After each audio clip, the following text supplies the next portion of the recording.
Welcome back to our continued examination of the COVID-19 experience. And certainly the experience continues for each and every one of us as well. And we hope that you are staying safe and keeping well at the same time. As part of our course, we introduce this new topic, this new presentation as it relates to a partnership with the United Nations Children Fund, UNICEF, in terms of their role of an organization, especially as it relates to the COVID-19 experience. And we would like to gain experience and examples of how different countries and regions around the world are attending and learning from this COVID-19 experience as well. So today we are very happy to have with us colleagues from the United Nations Children Fund. And when we think about UNICEF, each and every one of us are or have been children. And what is interesting and important about that is that while UNICEF's role is particularly prioritizing children and their health and well-being, it impacts the population as a whole as well. So certainly this is a significant global health issue, and UNICEF has a central and critical role to play in that regard. So we look forward to learning more and engaging our colleagues from the UNICEF. Today we have with us Dennis Christian Larson, who is a chief for the Recife Field Office for UNICEF in Brazil. We have Anuradha Narayan, chief for the Health, Nutrition and Water Sanitation for UNICEF office in China, and Hanuk Barlevi, the Regional Emergency and Climate Disaster Risk Program for Latin America and the Caribbean. So we look forward to welcoming and thanking them for sharing in our course experience and gaining from their experience and expertise with UNICEF. We'll begin with Dennis and then proceed to Anuradha and then to Hanuk. At the end of the presentation, we will then engage a question discussion section as we engage this particular topic on how we experience COVID-19, especially from the stakeholder of UNICEF. Dennis, it's over to you. Thank you very much, Satish, and thank you for St. George University for inviting UNICEF. It's a really great pleasure to be here with you today to share our experiences on how to work with the outbreak of COVID-19. I definitely agree, we agree with you that this is the right moment to share experience because it's a very unique moment of history where the whole humanity, not only children and adolescents, but also the whole humanity is passing through the same moment. And it is a key opportunity to share knowledge. And so I really welcome this opportunity and also to work with all the students who understand our all around the world. So today we'd like to share with you the experience we have on putting people at the center of humanitarian action through communication experiences and other experiences. And particularly want to talk about the experience in China, which was the first country, obviously, as we know, that experienced the epidemic and the experiences there. So if you show the next slide, please. I'd like to introduce myself first. As I said, my name is Dennis Larson, and currently I work with UNICEF. I've been with UNICEF since 2007. Currently I'm working in Brazil as Chief of Sub-Office, but before that I worked as Communication Advisor for the Caribbean and Latin American region. And so again, that's another reason why it's a pleasure to be with you today. Today we'll talk about three things. First of all, I am going to introduce some key approaches that UNICEF uses in terms of communication in a humanitarian crisis and outbreaks. And after that, Anu, who will present herself, will talk about the specific experience in China. And lastly, we'll have a little discussion on what we learned from that experience and what that could mean for other countries. Also, just to say that I was in China for 1 month on an emergency mission and I worked together with Anu, which was also a really great experience. So we passed through that moment together. And yes, so that's what we're going to talk about today. Next slide, please. I'll go straight into the more conceptual part of our work, our global work. So UNICEF obviously works with different strategies when there's any kind of humanitarian crisis or outbreak, including, for instance, support to services, health services, for instance, support sometimes to distribution of materials, could be health materials, education materials for children who are not in school, or other strategies. But the strategy that I would like to talk about today is communication. For UNICEF and also other other organizations, communication is crucial for putting people at the center of the humanitarian response. So this is, so to say, the soft side of the humanitarian response that's not related to materials or specific services, but it has to do with behavior change. UNICEF uses the word communication for development, which is develop different behaviors and develop institutions, societies, so that they can adopt the behaviors and skills so that they can prevent and mitigate, for instance, COVID-19. We also work with other concepts such as risk communication and community engagement, which is also a term used by other UN agencies such as the World Health Organization and also other governments, which is more focused on, for instance, in the initial phase of the epidemic, where people really need to understand what are the risks and they need to have basic information about what to do, and also engaging obviously their communities. Finally, we work with the concept of accountability to affected population, which is much beyond the idea of only informing people, but it's also to listen to people, to make sure that humanitarian actors know what are the concerns of affected populations, and not only concerns, but what are their ideas and their suggestions. So we have those different aspects of communication, so it's really a very broad concept. Next slide, please. Just to very briefly outline what is communication for development. This is a term used by a whole community, not only UNICEF. There are many organizations using this term, or sometimes, as I just mentioned, they use other terms, but basically it's all in the same category. So basically, as I said, it's not only about just informing, but it's also about us as humanitarian actors understanding people, what their beliefs are, their values, their norms, and what are their issues. So when we tell people, for instance, that to keep social distancing is a methodology for preventing a disease, what do people think about that? How do they value that? Do they see it as important, as not important? Do they have any social norms that come into play that might make it easier or make it more difficult for them to adopt those behaviors? All of that is crucial to understand before we make a message or recommendation what populations could do to prevent the disease. So it's all about understanding people, it's about listening. And for UNICEF in particular, we want to listen to children and adolescents, and also to, for instance, pregnant women. Those are often groups that are not listened to in humanitarian response for different reasons, which we all know about power, about how people see children, adolescents, do their opinions matter. But as UNICEF, as well as other UN agencies, we want to listen to everyone. So we make a very specific effort to make sure that their ideas, their voices, their concerns are also included when we make the analysis and understanding what is the situation of the affected populations. And so it is a two-way approach. It's about informing, communicating, and it's about listening, and also asking for people's own solutions. Next slide, please. Briefly, just to say that UNICEF has been working for decades with communication, and we have decades of experience as long as other organizations as well. And we have, we hope, improved our communication along the way. We had a good basis, but we're always improving it, enriching it, because we're always also involved in research about which kind of communication works and which kind of communication works less. So just to show you where we came from, in the 60s, UNICEF, as well as also other agencies, worked with an approach called Information, Education, Communication, also called IEC, which is the approach about just disseminating information. And at that time, the idea was that people were receivers, and that if they received a message, they would, so to say, automatically adopt the behavior that is recommended in that message. This is a good basis, and we still build on that, because obviously the first step for changing behaviors is to have the right information. So there's no doubt about that. But we have also seen that having the right information is not enough. Many times it's not enough. So in the 80s and 90s, we tried to learn from what the commercial sector was doing as well, the private sector, because the private sector already knew a very long time ago that they cannot just inform people about what products they should buy, but they need to understand their dreams, their desires, their wishes. And if they don't connect with the consumer, as they call them, they will not be able to communicate, they will not be able to have any products. So we did that also in the social marketing.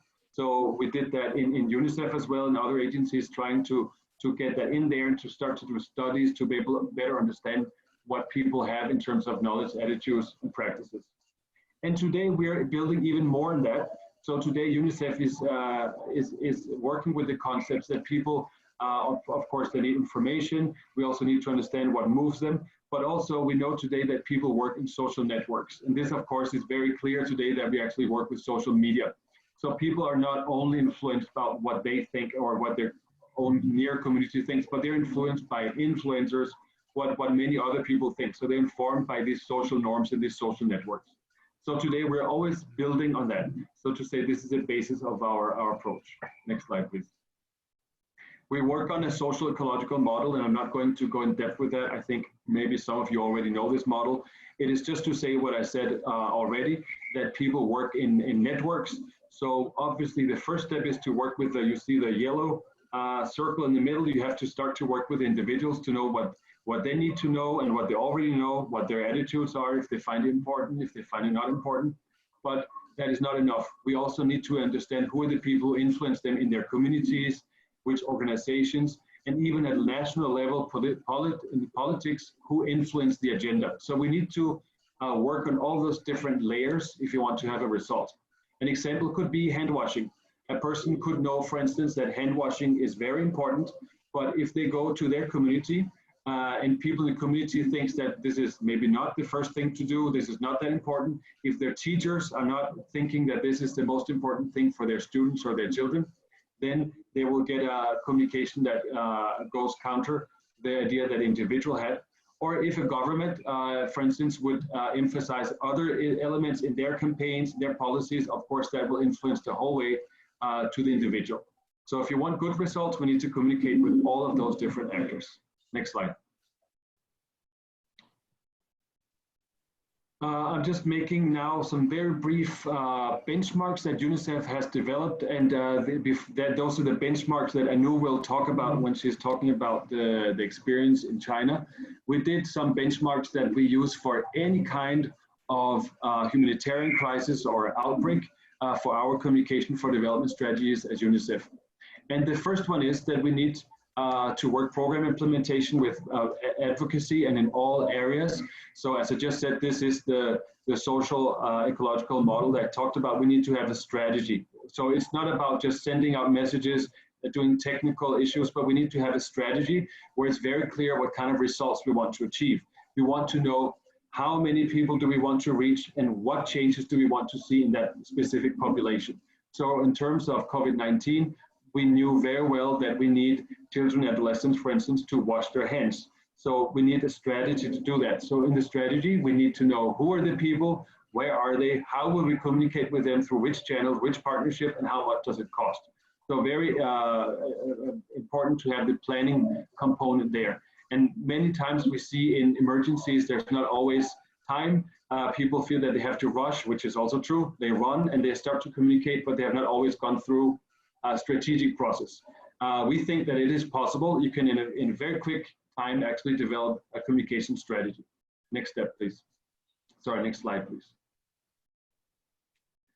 The next benchmark for UNICEF is that we always want to do this coordinated with government and other organizations in the country. We know that humanitarian action, and Hanok, our emergency specialist, can talk about that. Coordination is always an issue because many actors often crowd the area and they want to help, which is a very positive thing. But then how to make sure that we're all coordinated, and obviously, according to UN principles, that coordination should always be done by the government of the country where we're working. So that's the second benchmark. So UNICEF, for instance, would not communicate on our own without consulting, without aligning with government partners. Next slide. Very important and crucial benchmark for us is that we always want to use data. So I said this already previously, but we want to know what people already know, what the attitudes are, what the practices are before we start communicating with them. Again, to say this does not always happen naturally. So UNICEF is an organization that really pushes for that. So many times when we work on polio, when we work with the Ebola outbreak, when we work on other disease outbreaks, UNICEF is the one really pushing partners to collect data to know what is really happening in the field in terms of what the perceptions of the population affected, and also to monitor the situation. So to have data to show if our communication actually makes any difference, if it makes any progress. But for that, obviously, we need to have baseline and we need to have all of that. Is there time to do that in the middle of an emergency? Many people question that because people say, you know, you have 24 hours to communicate. Is there really time to make research at this moment? And we think there is, and Anu will talk about what could be done in China for that. Next slide, please. We also believe that, again, you would ask, is there time for capacity building in the middle of an emergency? And again, that's something that will be questioned. But as UNICEF, we do think there is time and it's necessary because many times in the middle of outbreaks, there are things that we don't know. And COVID-19 is a very good example. It's a new disease. There are so many things we didn't know about it. We communicate issues we communicate messages to the population, but do we always know really what we have to communicate? Do we really know what is the best way of communicating it? Do we know if it's working, if it's not working? Not always, and especially in an area of digital media today, there are so many developments constantly. So we need to find the time, even if it's very fast and dirty, you can say, we need to have capacity building within the process. So that's another benchmark of how we see good communication, to learn from the experience that we're going through and to adjust and to build the capacity as we go. So that's another good benchmark. Next slide, please. Why are we saying that this kind of communication is important? Why are we saying it's crucial for UNICEF? First of all, the United Nations, including the UN Fund for Children, is based on human rights. This is our mandate. And we know that it's also an integrated part of humanitarian international law, that people should not only be informed, but they should also communicate, they should participate, they should be consulted. We don't want to do a top-down humanitarian response where we only tell people what to do, but we want to make sure they can participate and contribute. So it's a basic human right that are mentioned in the different humanitarian law and other international law. Not only is it a right, but it's also fundamental to achieve results. Obviously, communicating or trying to promote behaviors without really understanding what are the issues will not give the best results, so it also makes the response much more effective. It's a part of our commitments as the international humanitarian community. You have different groups and different standards, such as the International Agency, Task Force, etc. And in there, it's a basic commitment.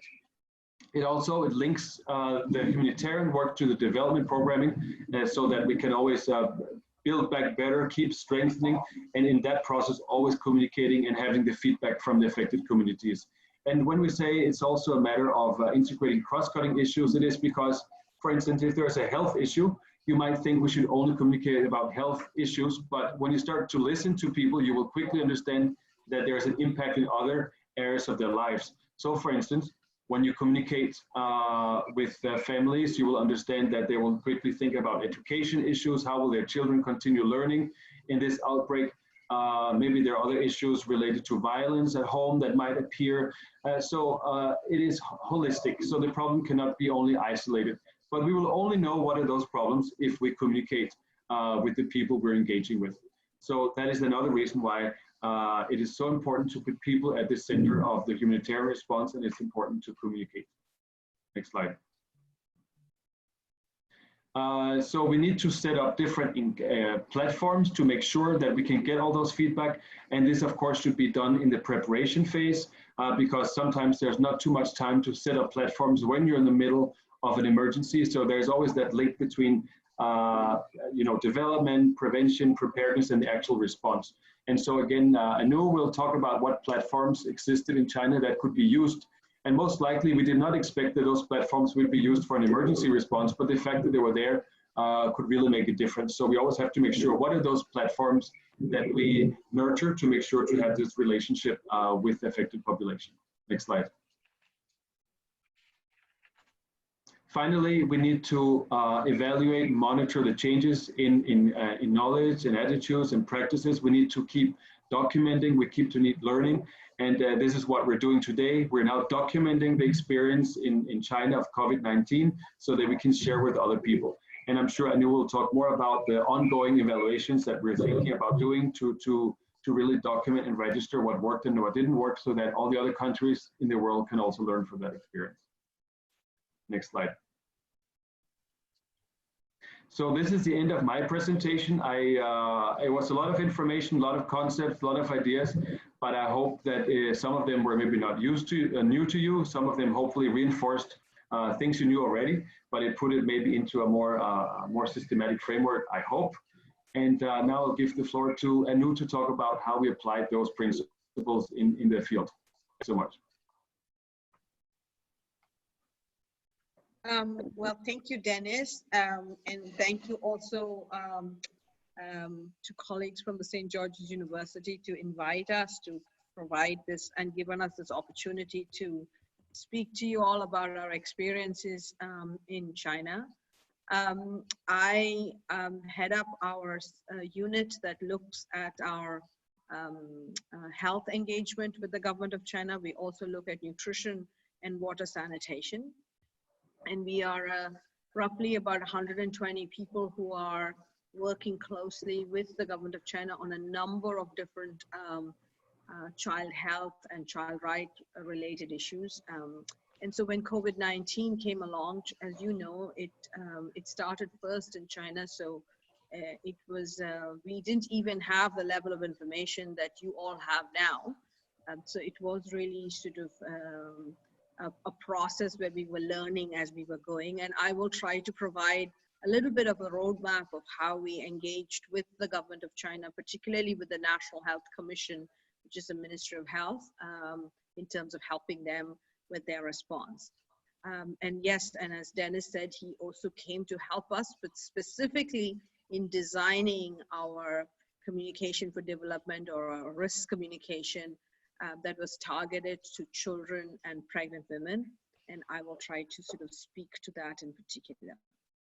I start with a picture here, and just to, it was drawn by a colleague's daughter. She works, her mother works very closely with me, just to show you that even, this is a 9-year-old child whose picture I'm showing you, but if any one of you can read Chinese, you will see that there is a lot of information already here, just to show you that it's a highly literate, highly digital population, and a lot of information was going out such that even young children were getting significant amount of information about the coronavirus, the kinds of interventions that were needed to help prevent and control it. So we did have a very good starting point when we began in terms of how we could engage with the population. Just a quick reminder that, as you know, the first case of coronavirus was reported in Wuhan, China, and that was sort of in late December. And the timeline is indicated right at the bottom of the page. The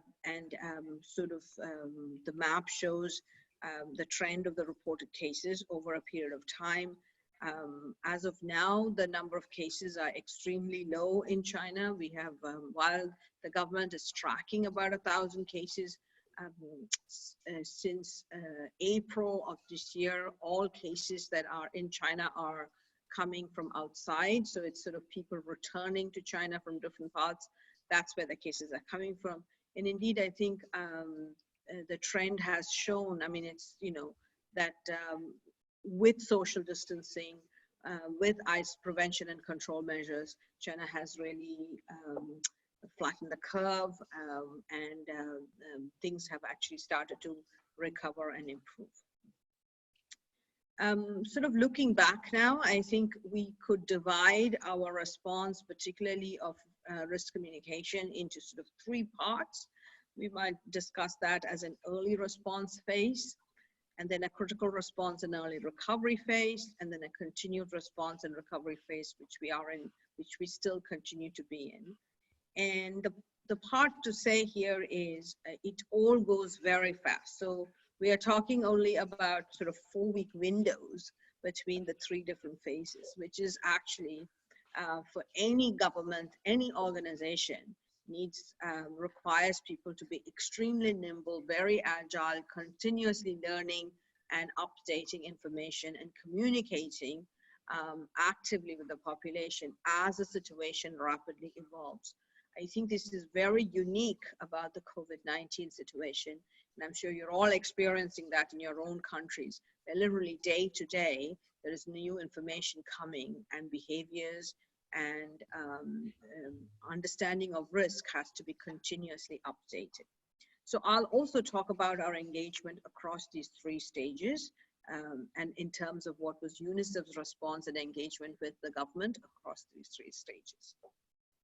Before I get to that, I just wanted to sort of pause 1 minute to also reflect back on looking at the standards and benchmarks that Dennis had mentioned previously. We did sort of take some of them into account, though I think, as always with anything, when one tends to look back, there are things and lessons learned that you could have done better and differently. But we did, from the very beginning, want to make sure that our engagement with the government would make sure that a large, wide variety of people could be reached, that we could focus on specific key behaviors, that we knew that because it was a new virus, anxiety was very, very high. And so addressing that, providing high quality, good information, reducing misinformation, reducing myths and rumors was going to be a huge part of the challenge. We wanted to make sure we were driving that based on data and information that we were getting from the communities, to sort of having a feedback loop. And through all of it, to try to see whether we could strengthen partner capacity in terms of while we were engaging with the government. Our own target group, because it was UNICEF, as children and caregivers, we were targeting specifically pregnant women and their family members, adolescents and students who that we knew were now forced to be staying at home, because by the time end of January came along, around the 23rd of January is when there was a lockdown of Wuhan, and up to now, actually significant proportion of students are still stuck at home in China. So we're talking 12, 13 weeks where their schools have been closed in China. And then of course also reaching the regular general population with information. The strategies, because of China was the first country to go into complete lockdown, businesses closed, restaurants closed, everybody asked to stay at home and shelter at home. Everything needed to be online and digital, which was the very first time I think I've had an experience sort of having to deal with an emergency response where you're all sort of sitting within your own home, engaging with partners and trying to deliver an emergency response. However, we still wanted to meet people where they're at, in the sense that we wanted to understand what were their channels of communication, what was the media channels or the social media channels, or what were the kinds of places where people were seeking information, and making sure we could reach them through those media, and then therefore looking at multiple products that we could put out very quickly, and wanted to maintain what we called maximum flexibility in terms of how we approached partnerships and engagement. And finally, these were the partners that we tended to work with, the government and several other agencies. Going back to the three stages, I'm going to focus now on the early response stage.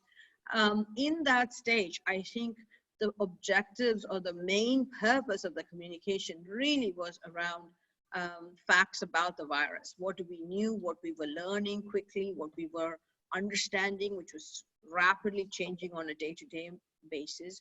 Of course, a big part of that was the prevention and control measures that the government was putting in place, asking and explaining to people why they needed to stay home, wear masks, wash their hands, make sure that they understood what to do if they needed to seek care.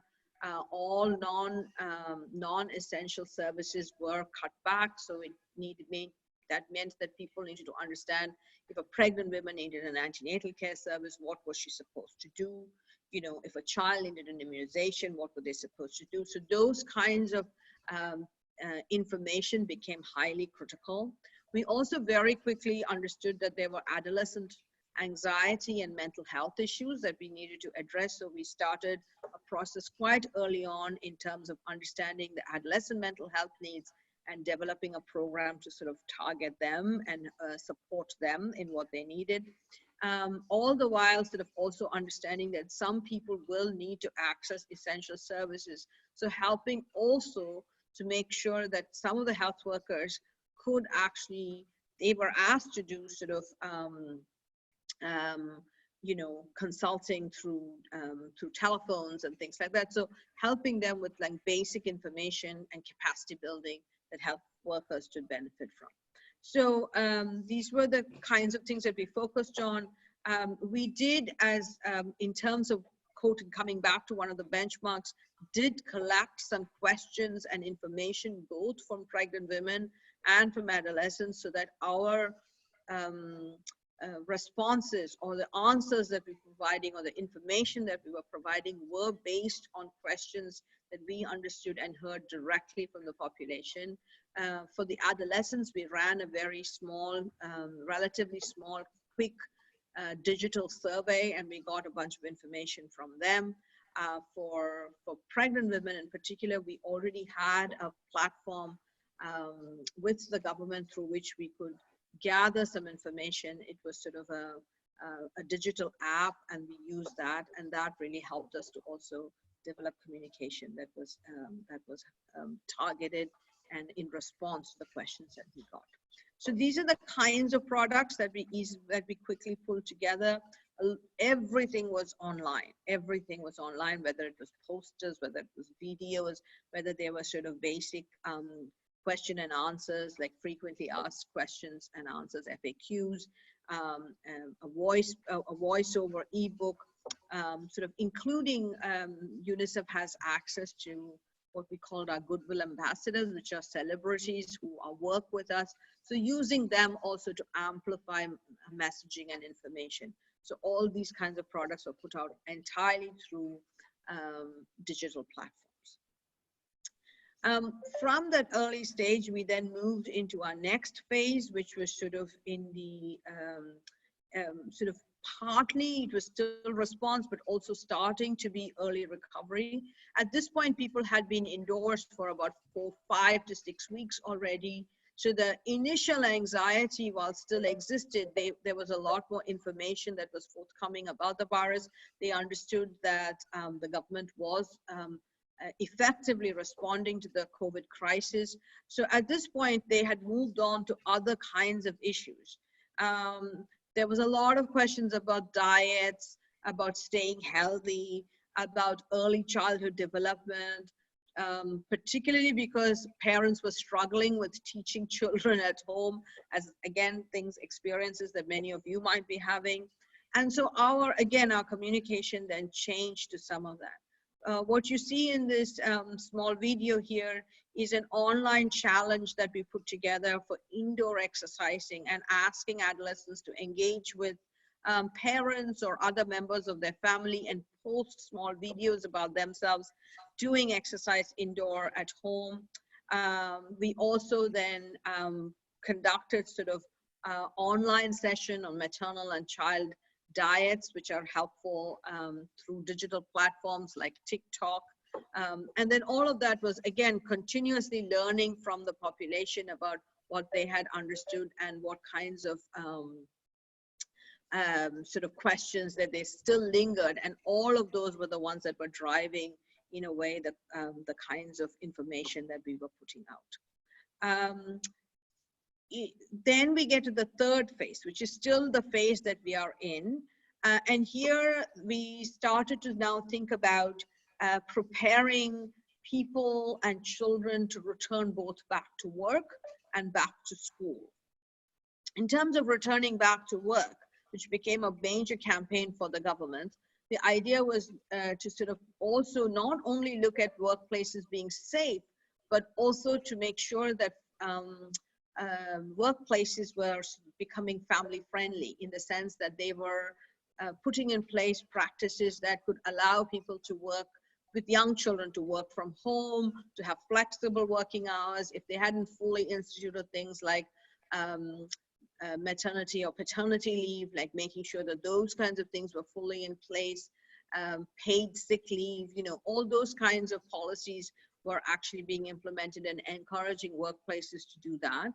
And then because UNICEF is the leading agency responsible also for on education in China, we are actually very engaged in a sort of a massive back to school campaign, making sure that schools are safe and families and children are well prepared to return to work. And this has become a big campaign that we are running, and was based really on a lot of data that we actually collected from about over 18,000 children. It was an online survey that we collected, and we looked at some key issues that children had identified and informed us. And that again became the basis for the kinds of information that was pulled together across all our materials that were developed. And this is now being launched with the Ministry of Education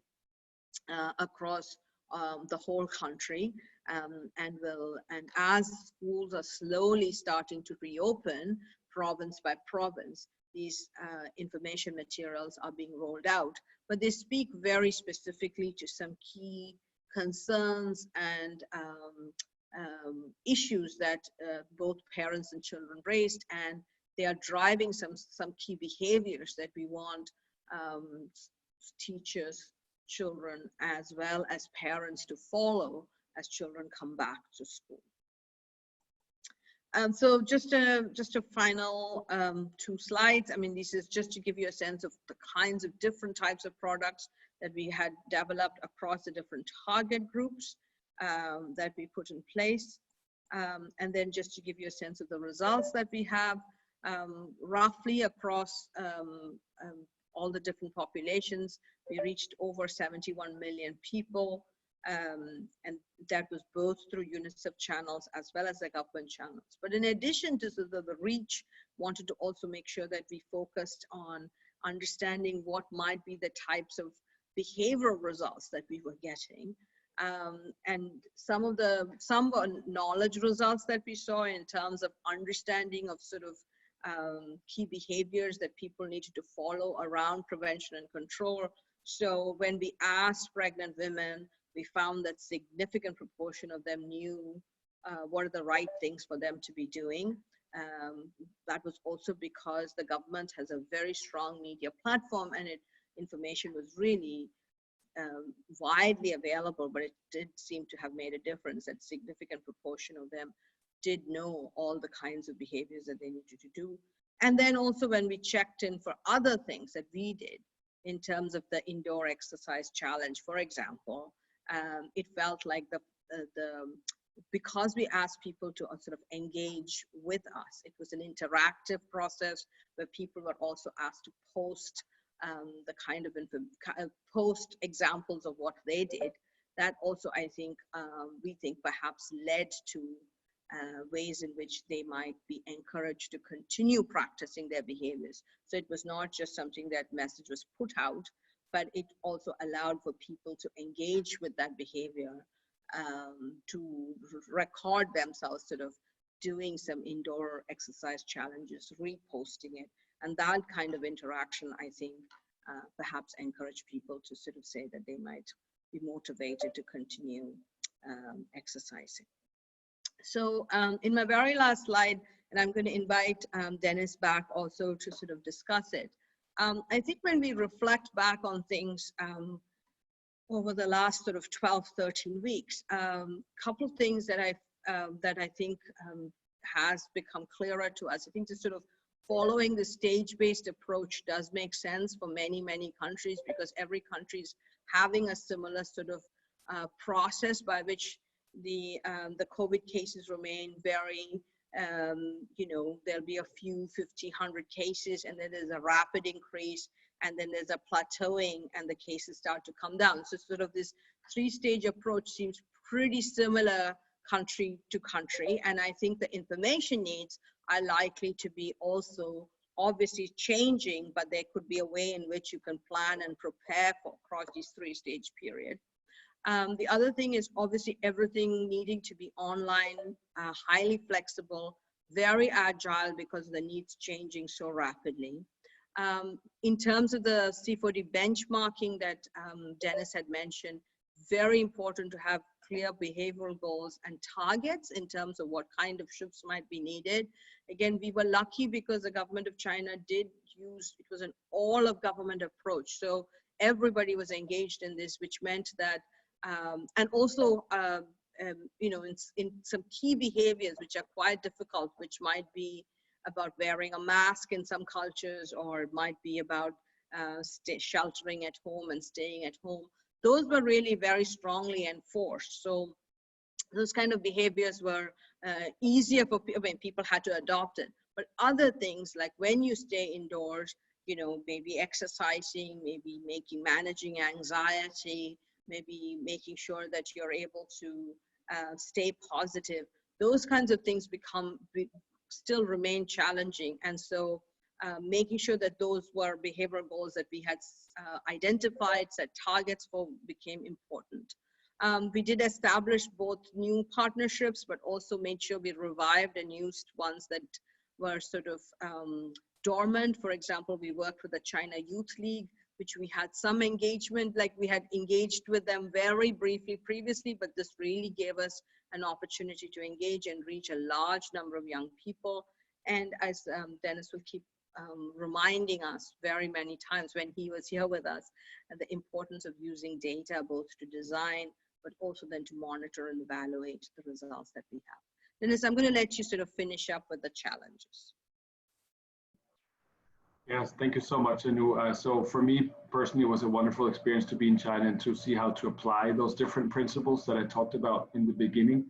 And I definitely think that there's a lot of lessons learned there for other countries going through the same moment now. We know that changing behaviors is a key strategy for preventing the disease, especially at this moment where there's yet no vaccines, etc. So this is a crucial global strategy. It's not only for UNICEF. So we need to better understand, really, as we've been saying along this whole presentation, how to monitor progress, challenges, etc. in those behaviors. At this moment, governments are discussing at different paces around the world. Should they keep people isolated, to which degree? Should it be vertical isolation? Should it be horizontal isolation? Should it be partial quarantine? Should it be, at which point should it be opening up countries at a gradual level? And basically, one of the key things to decide that should be, what are the behaviors that the populations are adopting at this moment? What are the risks behaviors at this moment? What are the concerns? So this is really a key data to inform not only communication, but key strategies for how we will succeed in fighting coronavirus around the world.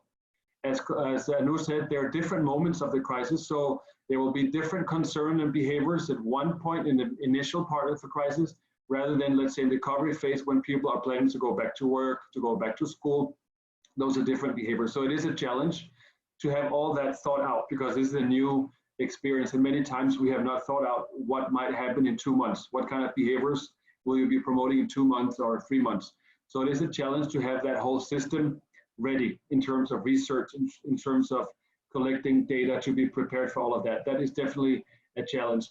I think that UNICEF in China managed to address that pretty well, quickly looking into what platforms existed, what could be used quickly, and we did actually manage to get a very impressive amount of data quickly. And this needs to be continued to see any changes. So I think lesson learned, but also definitely a challenge, and I think a challenge in many countries. I think China was a good example in the sense that a lot of people can be reached through digital channels, but this might not be the same for some other countries. In every country, there is a digital divide. There's always somebody who are not connected there. It could be a group of immigrants, it could be some other kind of marginalized groups, it could be elderly people, it could be smaller children. There are always groups who are not connected as the majority. So it has been a great opportunity for UNICEF friends to see how much can be done digitally. I never imagined myself how much can be done from teleworking, and I'm really, really impressed by what we can do through teleworking. We managed to deliver tons of supplies, medical supplies, etc., through teleworking, but there are also gaps. No, there's a digital divide. There are some population groups that we don't reach. And now even more, this is a concern because we don't know what are they thinking, these groups that are not included digitally, what are they thinking, what are their concerns, and what are the behaviors, and even what are the risks for themselves and what are the risks of others. So for instance, right now I'm working back in Brazil, and just saying a big difference between Brazil and China, for instance, is that in Brazil you have the favelas, for instance, of street children that are much more difficult to reach. For instance, you cannot reach those through cell phones, etc., the same way as you could reach the majority of the population in China. So the digital divide is something we have to keep thinking about. I don't yet have a solution to do that because we're still learning, but there are challenges that we saw in China that should be considered also by other countries. For me, that's all, and I look forward to the discussion. Thank you. Thank you very much, Dennis, and thank you, Anuradha. I believe that you guys would have reflected a lot of our similar experiences that we're all facing around the world, and at the same time demonstrating what are and what were some of the strategies that have been used both from a international organization perspective and then a country-specific experience as well for China. So thank you very much for sharing these experiences with us as well. And certainly we would like to continue the conversation and get Hanuk involved. And one of my first areas, and hopefully for the benefit of our course community, is while we are presenting and sharing the perspective of UNICEF at this particular point in time, I would like to learn how UNICEF's role is integrated with other international agencies, because when we think about COVID-19, it's a global experience. We all have a role to play. How are we able in the field to integrate different functions, especially to prevent any overlap of effort and resources? Thank you, Satish, and thank you, colleagues. It's a pleasure, and I will try to give in a very brief explanation how we are working, obviously, as you mentioned, in coordination and in partnership with many entities, agencies, and organizations. I'll go back a bit just to mention that UNICEF co-mandate is also working in humanitarian and emergency situations as part of the UN architecture for humanitarian action. As you may know or heard about, the humanitarian reform that were established in 2005, where it was very much to trying and ensure much more effective response and operations in times of emergencies. That basically led to the cluster approach. And since then, all the UN system and other humanitarian entities working in this cluster approach, I don't know if you heard about, but it's very much divided per sectorial clusters. We're talking about 11 clusters, for example, and just to put it in the context, there is a health that is obviously led by WHO, PAO, logistics and food by WFP, nutrition, UNICEF, protection, UNHCR, where there is a sub-cluster on child protection, where UNICEF is leading, shelter, water and sanitation, that it's also UNICEF camp by WHO, UNHCR. Just to give you an example, education is UNICEF and Save the Children, and so forth, just to explain, just to ensure that we are working in a coordinated fashion among all different agencies. And the current crisis is no different. We're also working under the same cluster mechanism. And in particular, and then there's another component. UNICEF is working in times of emergency, working and led by the co-commitment for children in a humanitarian situation. That is our one of UNICEF policies and mandate, working within UN architecture, looking at the different aspect of child in times of emergencies, and that comes to health, education, protection, nutrition, water and sanitations, and so forth. I will not go to details of where my colleagues earlier explained how we are making the immediate intervention, but just to give you an example, in the immediate phase of the response at the moment, UNICEF working very closely with WHO on strengthening of the risk communication and the community engagement, as you just heard recently. as well as providing critical hygiene, medical, and prevention and supplies to improve water and sanitation services. And that's done always through the different clusters. So if earlier it was done with WHO on health-related issues, then we are also working within another segment of water and sanitation with another group of entities and so forth. Another area which is very important, we are looking at how to maintain education and school classes while children are from going to school, and that working with, for example, entities or agencies like UNESCO and other organizations that dealing with education. This is very important also to mention, as also my colleagues mentioned, we're always working under government structure in each country and doing it slightly different to adjust and adapt to the local context and also to the local mechanism and architecture of operation. Lastly, another just a very good example is UNICEF also looking at all what we are saying secondary impact, trying to learn what is it the socioeconomic impact of the current crisis, working, for example, in that area on looking at the recovery already, working with UNDP that's responsible for early recovery in times of emergencies, trying to learn on household impact as well as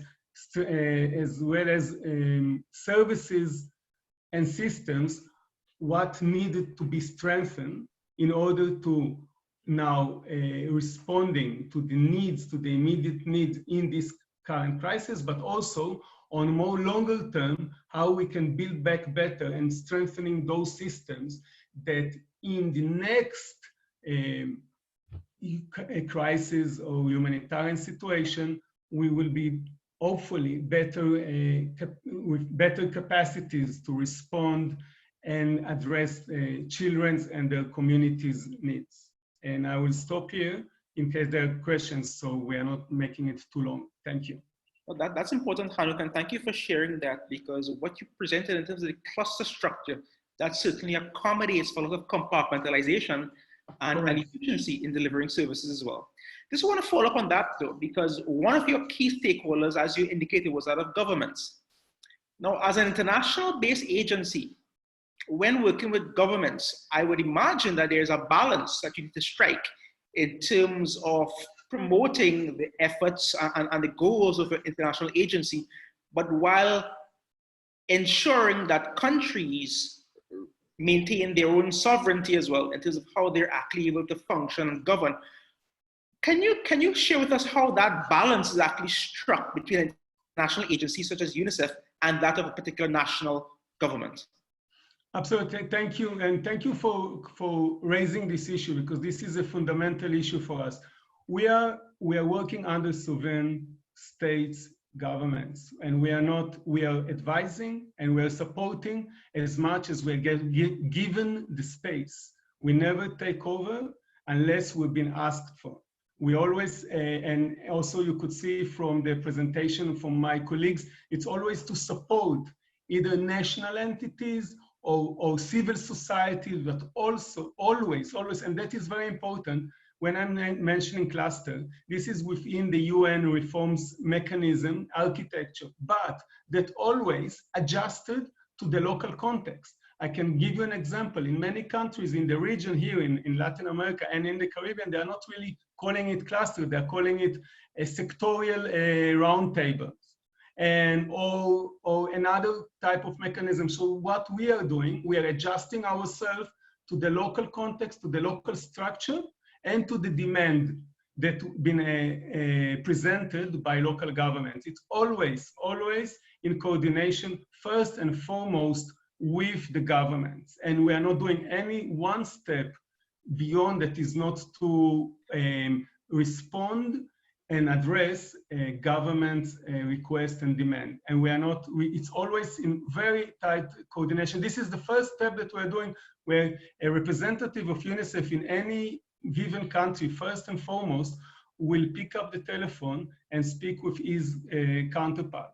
Will never take any step unless it's very well coordinated with the government. And then obviously, we are there to advise, giving technical advice, as you also heard, giving sometimes means, for example, in communication or supplies, but it's always to respond to a request by governments. And that is a very important point to stress. Thank you. Yeah, thank you very much, Hanukkah. All right, so I would like to actually refer back to Anuradha now. Now, part of this session is to highlight the experiences and lessons learned, as well as challenges that both you and Dennis referred to in terms of the China experience. Now, the rest of the world represents the first case study as it relates to the epidemiological profile in terms of the management of this COVID-19. My question then is, while we have lessons learned from China, how transferable are these lessons and experiences from China to other regions, to other countries around the world, especially in the context of different demographics, different health systems? So I would like to gain your perspective in that. Thank you. So, you know, I think often people will, often people will immediately say, oh, that can only work in China, or that cannot be transferred from China.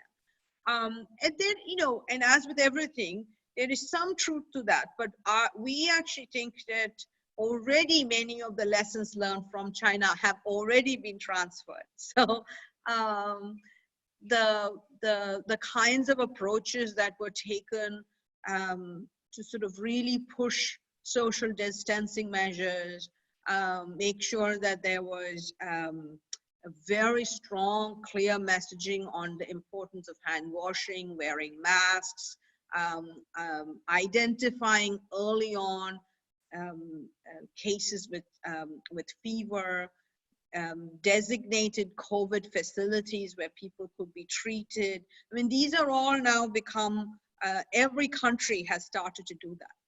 In the area of risk communication also, I think while the type of product or the approach might be different, I think, like I said, the sort of a staged approach to risk communication, identifying and constantly checking in with the population in terms of what are the questions that they have and responding to that.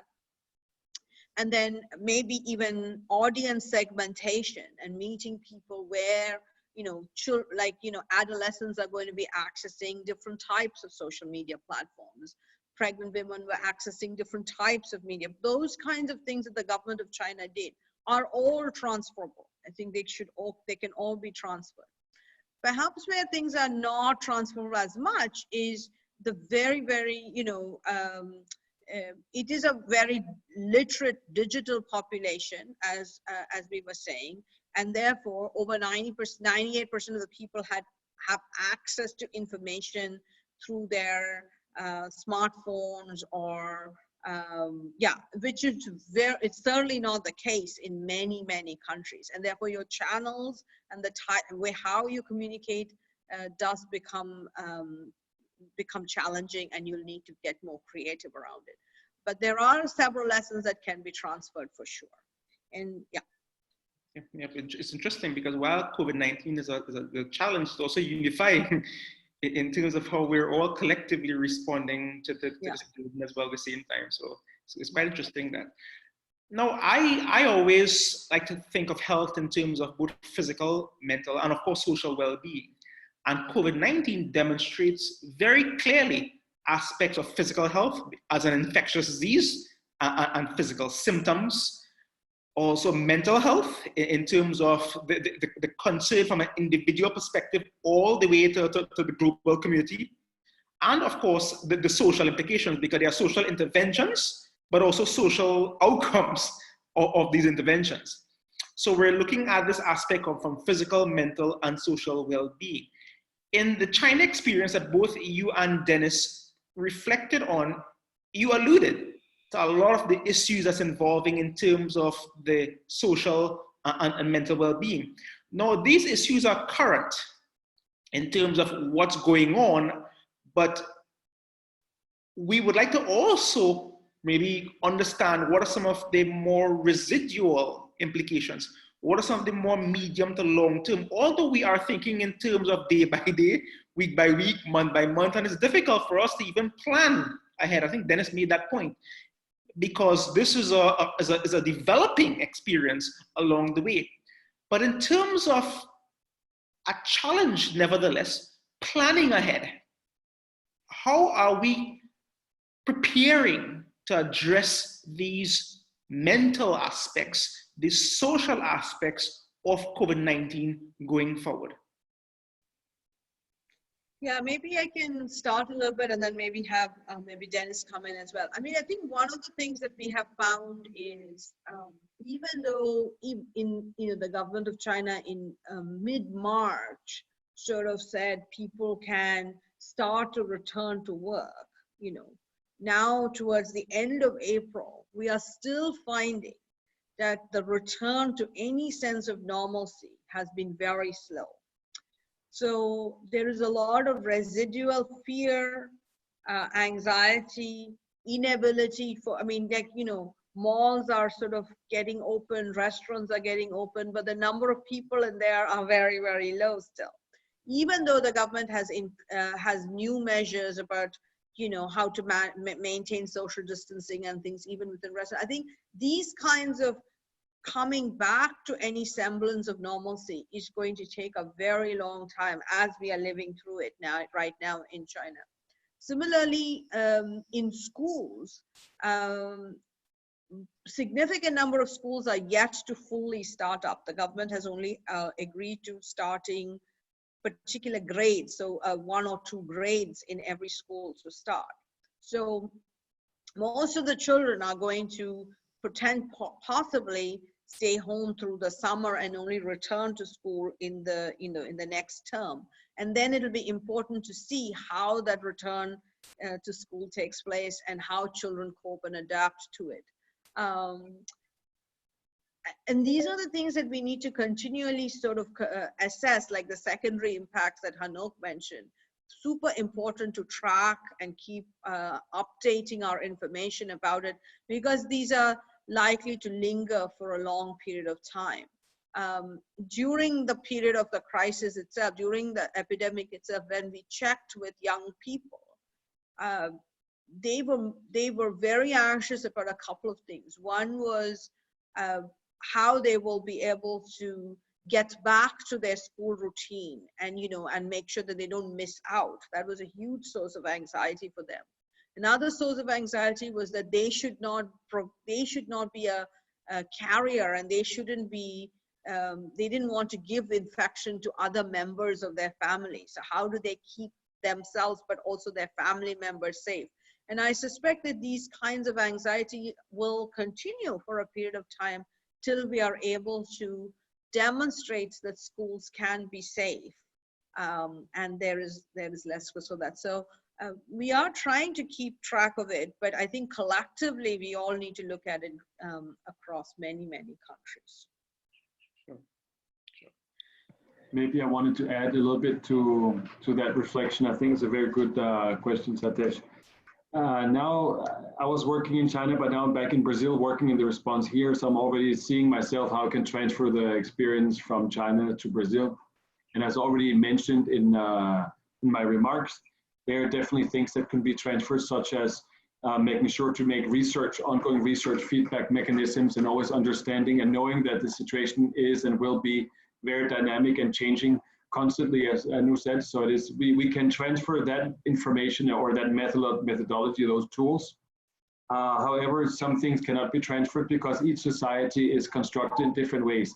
And what I'm observing a bit at this moment is that when you have underlying social issues that have not yet been resolved, they are likely to become jeopardized or become even worse, so to say, during a crisis where people have to take care of themselves, and where those underlying issues come to the surface.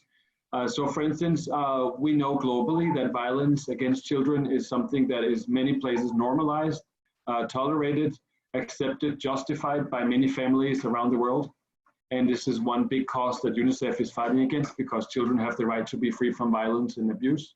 However, we see that in many countries now, because of this stress and because that families are close together, in some instances, this is really good news, because the parents can give more attention to their children. They can read stories to the children. They can make new games that they didn't do before. But in some other families, if there have been underlying issues of stress, of maybe some social norms related to discipline, this can become much jeopardized and much worse. And so I think that this is an area that we should start planning around the world, knowing that these are issues that will probably get worse in most countries. I know that I'm from Denmark, and I know that in my country, which is a country with very much focus on for instance, no violence at home, but this is also increasing rates there. So I think it's something common we can look at everywhere.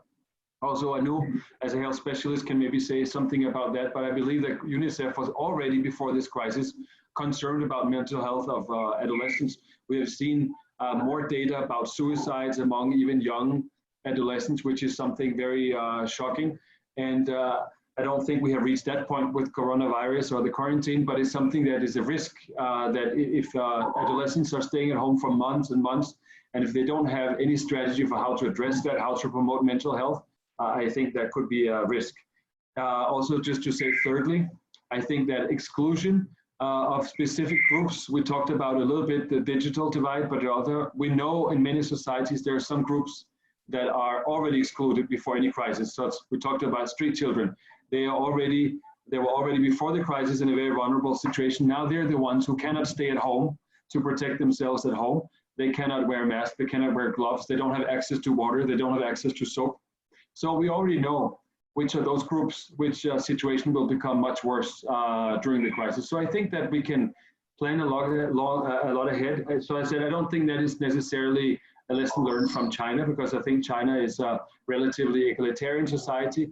So there we saw maybe some issues of digital divide, but many other countries, we already know what kind of issues they will be facing in a very near future. But what I think is, as stated, the key lesson learned is we should always consult with the populations and always understand what are those other issues that are appearing that are beyond health. Thanks, Satish. Those are very critical areas for us currently and going forward as well.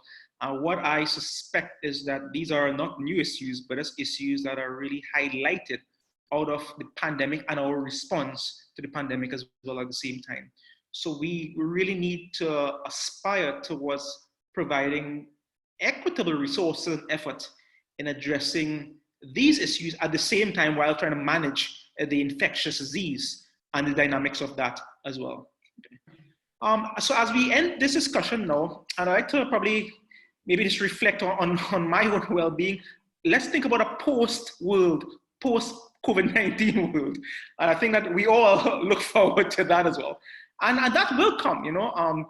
And while this is probably unfair as a question, because it may be premature in many regards, how will agencies, let's say, for example, UNICEF, be planning, developing strategies, or maybe being informed by the COVID-19 experience, but going forward, moving on from the COVID-19 period?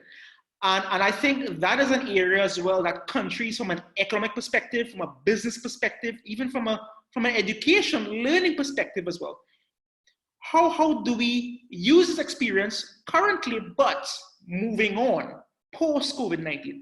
How do we maybe review systems? How do we establish new norms in a post-COVID-19 experience? Is this the new norm in terms of how we distance ourselves, how we behave, how we engage, interact using the digital medium? How do you predict and project with the understanding that any predictions or projections currently may not even be feasible going forward or even be valid, depending, but just having maybe a therapeutic conversation at least for us to think about a world that is considered beyond the COVID-19 experience? Can I share and gain your thoughts and perspectives? And that, I think, could be a nice way to end as we think positively from a post-COVID-19 experience. So maybe we can get Anuradha's experience and then move on to Dennis and Hanuk. Yeah. So, you know, I mean, I think we'll all have become so much more comfortable with sort of, you know, the use of the different ways of teleworking. And I have now started having meetings with the government officials on, like, you know, on Skype and Zoom and things like that, which would have been unimaginable a few months ago.